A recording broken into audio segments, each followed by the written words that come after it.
மக்கள் வருண பகவான் வழிபடுற மாதிரி அந்த கடவுள்களை தார் லோக்கி மிகப்பெரிய கடவுள்கள். ஆனா இன்னைக்கு அவங்க காமிக் கேரக்டர்.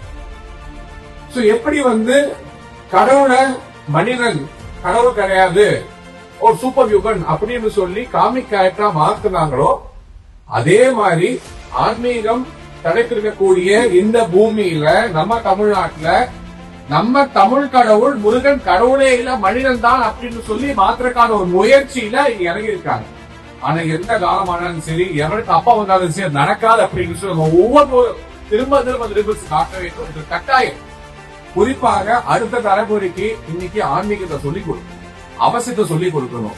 இன்னைக்கு இந்த கடவுள் இல்ல அப்படின்னு சொல்லி ரொம்ப கூட இருக்கக்கூடிய ஒரு சின்ன பர்சன்டேஜ் ஆஃப் பீப்புள் இருக்கா, ஒரு கூலா ஃபீல் பண்றாங்க. கடவுள்லாம் கிடையாது, நாங்க ரொம்ப மாடர்ன் அப்படின்னு சொல்றது ஸ்டைலிஷ் அப்படின்னு நினைக்கக்கூடிய ஒரு சமூகம்.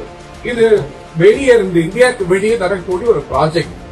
முதல்ல உங்க கடவுள்களை சாக்ரிலேஜ் பண்ணியாச்சுனாலே அந்த கல்ச்சர் வீழ்ந்துரும். அப்ப ஆட்டோமேட்டிக்கா மத்த மதங்கள் உள்ள கொண்டு வரலாம் அப்படிங்கிற அந்த எஃபர்ட்டை எந்த இடத்தும் விட்டுறக்கூடாது. அது ரொம்ப நம்ம கவனமா இருக்க வேண்டும் அப்படிங்கறத மட்டும் இன்று உங்களிடம் கூறிக்கொண்டு நம்பிக்கையோடு அனைவருக்கும் நன்றி கூறி விடைபெறுகிறேன். நன்றி, வணக்கம்.